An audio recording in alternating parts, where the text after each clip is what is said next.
இறை கருணை பெற்ற அருளாளர்கள் அன்பர்கள் அனைவரையும் வாழ்த்தி வணங்கி மகிழ்கிறோம். அன்பிற்கினியவர்களே, எதிர்பாராத விதமாக நம்மை ஒரு அன்பர் சந்திக்க வந்திருந்தார். அவர் நல்ல வசதி வாய்ப்புகள் உள்ளவர்.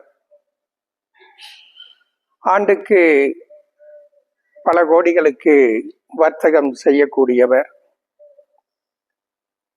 அவர் நம்மை தேடி வந்தது ஒரு அபூர்வமான விஷயமாக இருந்தது. வந்தவர், சுவாமிஜி அவர்களே, உங்களுடைய பதிவுகளை எல்லாம் நான் தொடர்ந்து பார்த்து கொண்டிருக்கிறேன்.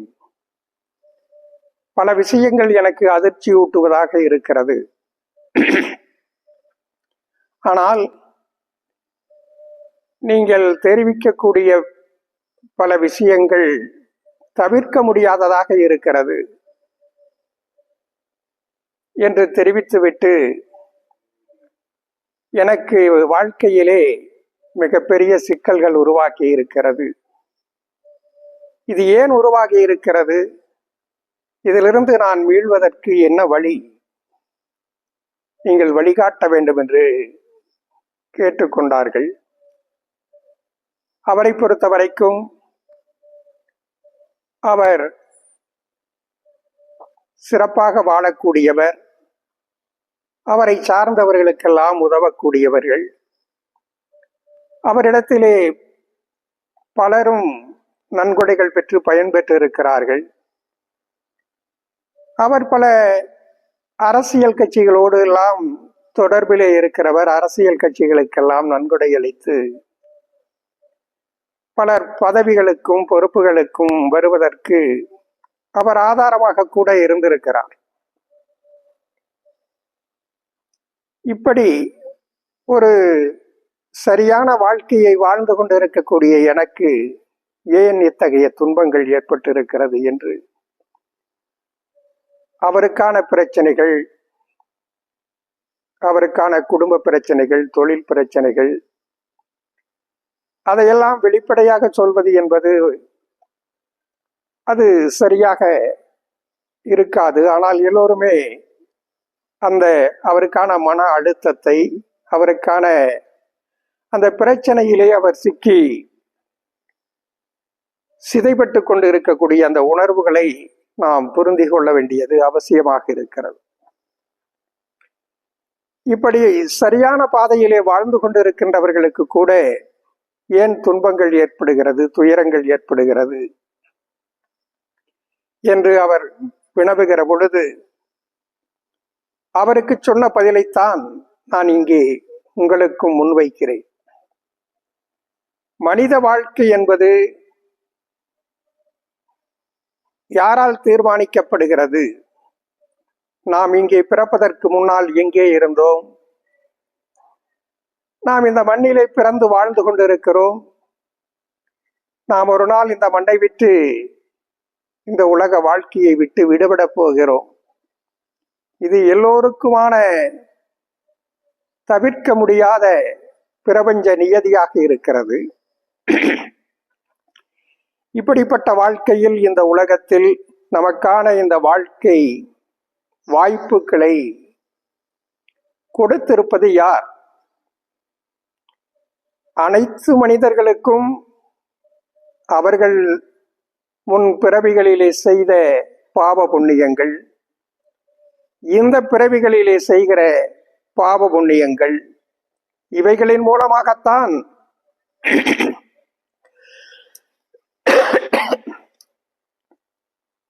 ஒவ்வொரு மனிதனினுடைய வாழ்க்கையும் தீர்மானிக்கப்படுகிறது என்பது ஞானிகளினுடைய தீர்க்கமான முடிவாக இருக்கிறது. ஏதோ ஒருவர் வசதி படைத்த குடும்பத்திலே பிறக்கிறார், ஒருவர் ஏழ்மையிலே பிறக்கிறார், ஒருவர் அதிகாரம் பெற்ற குடும்பங்களிலே பிறக்கிறார். இவைகளெல்லாம் எப்படி ஏற்படுகிறது? இதற்கு அறிவியல் பூர்வமாக இங்கே விளக்கம் தர முடியுமா என்றால் அது விஞ்ஞானத்திற்கு எட்டாத ஒன்றாக இருக்கிறது. ஆனால் மெய்ஞானத்திலே அதை தீர்க்கமாக வடிவமைத்து வைத்திருக்கிறார்கள். இப்படி நாம் முற்பிறவிகளிலே செய்த பலன்களின் மூலமாகத்தான் இந்த வாழ்க்கை தீர்மானிக்கப்படுகிறதா, அல்லது இந்த வாழ்க்கையிலே நாம் செய்யக்கூடிய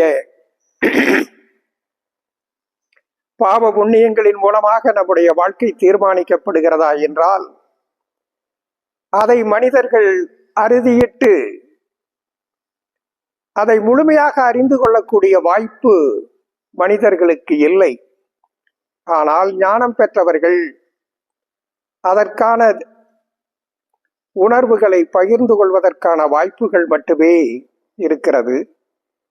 நாம் முற்பறவைகளிலே செய்த பாவ புண்ணியங்களுக்கான பலனாக இந்த வாழ்க்கையில் என்ன பலன் கிடைக்கிறது, இந்த வாழ்க்கையிலே நாம் செய்து கொண்டிருக்கக்கூடிய, நாம் நிகழ்த்தி கொண்டிருக்கக்கூடிய பாவ புண்ணியங்களின் மூலமாக அதற்கான பலன் நமக்கு என்ன கிடைக்கிறது. சில பேர் அநீதியாக வாழ்ந்து கொண்டிருக்கிறார்கள், அக்கிரமமாக செயல் புரிந்து கொண்டிருக்கிறார்கள், அவர்களெல்லாம் நன்றாக இருக்கிறார்களே. தர்மத்தோடு வாழ்வதற்கு முயற்சி செய்து கொண்டிருக்கின்றவர்கள் எல்லாம் துன்பப்பட்டு கொண்டிருக்கிறார்களே, எனக்கு ஏன் இந்த நிலைமை என்பதுதான் அந்த அன்பரினுடைய கேள்வியாக இருக்கிறது. அவர் இதிலே இருந்து விடுபடுவதற்கான வேண்டுகோளை முன்வைக்கிறார்.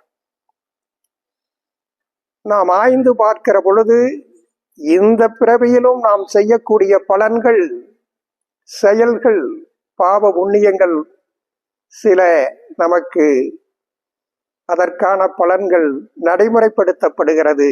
பிரபஞ்ச இயற்கை நியதியின் விளைவாக இதை எல்லோருமே புரிந்து கொள்ள வேண்டும். எந்த செயலுக்கான எந்த செயல் நமக்கு நிகழ்ந்து கொண்டிருக்கிறது என்பதை மனிதர்கள் அறுதியிட்டு அறிய முடியாவிட்டாலும், நாம் செய்யக்கூடிய செயல்கள் ஒவ்வொன்றிற்கும் இந்த பிறவியிலும் அதற்கான பலன்கள், சில செயல்களுக்கு, சில கர்ம வினைகளுக்கு இந்த பிறவியிலேயே உங்களுக்கு பலன்கள் அளிக்கப்படுகிறது. சில பாவ புண்ணியங்களுக்கு நீங்கள் அதை அடுத்த பிறவியை நோக்கி கடத்தி செல்கிறீர்கள். அந்த அன்பரை பொறுத்த வரைக்கும் தர்மத்தோடு வாழக்கூடிய நிலையிலே இருந்து கொண்டிருக்கிறவர் தான். ஆனால் அவருக்கு ஏன் இந்த நிலைமை? அவர் தான் தன்னுடைய வாழ்க்கையையே தவிர்த்து கொள்ள வேண்டுமே என்கிற நிலைக்கு கூட அவர் முடிவு செய்யக்கூடிய நிலைமையிலே இருந்தார். அதற்கான அவருக்கான துன்பங்கள் ஏன் நிகழ்ந்திருக்கிறது என்பதை ஆய்வு செய்கிற பொழுது, மனித வாழ்க்கை என்பது தர்மத்தினால் நிர்மாணிக்கப்படுகிறது. இந்த உலகம் தர்மத்திற்கானது, மனித வாழ்க்கை தர்மத்திற்கானது. ஒவ்வொரு மனிதனும் சுய தர்மம், குடும்ப தர்மம், தொழில் தர்மம், சமுதாய தர்மம் என்கிற 4 தர்மங்களை கடைபிடிக்க ஒவ்வொரு மனிதனும் கடமைப்பட்டவர்களாக இருக்கிறார்கள். இந்த தர்மங்களிலே இருந்து விலகிச் செல்லுகிறவர்கள் அதற்கான பலனை இந்த பிறவியிலும் அடைவார்கள். சில வினைகளுக்கான பலனை அவர் தொடர்ந்து அடுத்த பிறவிகளுக்கு எடுத்து செல்லுகிறார்கள். இந்த பிறவியிலே அவர்களுக்கு எத்தகைய பலன்கள் ஏற்படுகிறது என்று சொன்னால், அந்த அன்பரை பொறுத்த வரைக்கும் குடும்ப தர்மத்தை, சுய தர்மத்தை, குடும்ப தர்மத்தை, தொழில் தர்மத்தை கடைபிடிக்கின்றவராகத்தான் இருக்கிறார். ஆனால் சமுதாய தர்மத்தை நீங்கள் கடைபிடித்தீர்களா என்றால் அதற்கு அவரால் பதில் சொல்ல முடியாத நிலைமையிலே இருக்கிறார். இப்படித்தான் பல பேர் இந்த சமுதாய தர்மத்திலே இருந்து விலகி விடுவதனுடைய விளைவாக, சமுதாய தர்மத்தை நிறைவேற்றாததனுடைய விளைவாக பெரும் பாவங்களுக்கு ஆளாகிறார்கள். சமுதாய தர்மம் என்பது என்ன? தர்மங்களிலேயே 4 தர்மங்களிலும் உயர்ந்தது சமுதாய தர்மம். இந்த சமுதாயத்தை நிர்மாணம் செய்து கொண்டிருக்கிறவர்கள் இந்த சமுதாயத்தை ஆட்சி பரிபாலனம் செய்து கொண்டிருக்கிறவர்கள் அவர்களினுடைய செயல்பாடுகளின் மூலமாகத்தான் நாம் பேசிக்கொண்டிருக்கிறோம், நாம் கலந்துரையாடி கொண்டிருக்கிறோம், இந்த சமுதாயத்திலே இயங்கிக் கொண்டிருக்கிறோம். அப்படி நம்மை இயக்குவது ஒரு அரசாக இருக்கிறது, அரசு நிர்வாகமாக இருக்கிறது. அந்த அரசு நிர்வாகத்திலே இருக்கிறவர்கள் தர்மத்தோடு செயலாற்றுகின்றவர்களாக இருக்க வேண்டும். அப்படி அந்த தர்மத்தோடு செயலாற்றக்கூடியவர்களை உங்களுக்கு அரசாளுகிறவர்களாக நீங்கள் நிர்மாணித்துக் கொள்ள வேண்டியது உங்களுடைய சமுதாய தர்மமாக இருக்கிறது. அப்படி அந்த அரசு பொறுப்புகளிலே, அரசியலிலே, அரசு பொறுப்புகளிலே பொறுப்பேற்க கூடியவர்கள் தர்மத்தோடு செயலாற்றக்கூடியவர்களாக இருக்கிறார்களா? மக்களுக்கு உண்மையிலேயே சேவை செய்கின்றவர்களாக இருக்கிறார்களா என்பதை அறிந்து உணர்ந்து தீர்க்கமாக முடிவு செய்து அப்படிப்பட்டவர்களை நீங்கள் தேர்ந்தெடுப்பதுதான் உயர்ந்த சமுதாய தர்மமாக இருக்கிறது. பெரும்பான்மையான மக்கள் அந்த சமுதாய தர்மத்திலே இருந்து விலகுவதனுடைய விளைவாக பல பாவங்களுக்கு உள்ளாகிறார்கள். அதற்கான பலனை இந்த உலக வாழ்க்கையிலேயே அனுபவிக்கக்கூடிய நிலைமை பல மனிதர்களுக்கு உருவாகிறது. நீங்கள் தவறானவர்களுக்கு ஓட்டளித்து அவர்கள் பதவியை பெற்று ஆட்சி அதிகாரங்களிலே அமர்ந்து மக்கள் பணத்தை கொள்ளையடிக்கிறார்கள், மக்களுக்கு தீங்கிழைக்கிறார்கள், தர்மம் தவறி செயல்படுகிறார்கள் என்று சொன்னால் அவர்கள் செய்யக்கூடிய பாவங்களுக்கெல்லாம் அவர்களுக்கு யார் ஓட்டளித்தார்களோ அவர்கள் சுமக்க வேண்டிய நிலைமைதான் இந்த உலகத்தின் யதார்த்தமான நியதியாக இருக்கிறது. இதுதான் இறைவனினுடைய தர்மத்தின் சட்டமாக இருக்கிறது.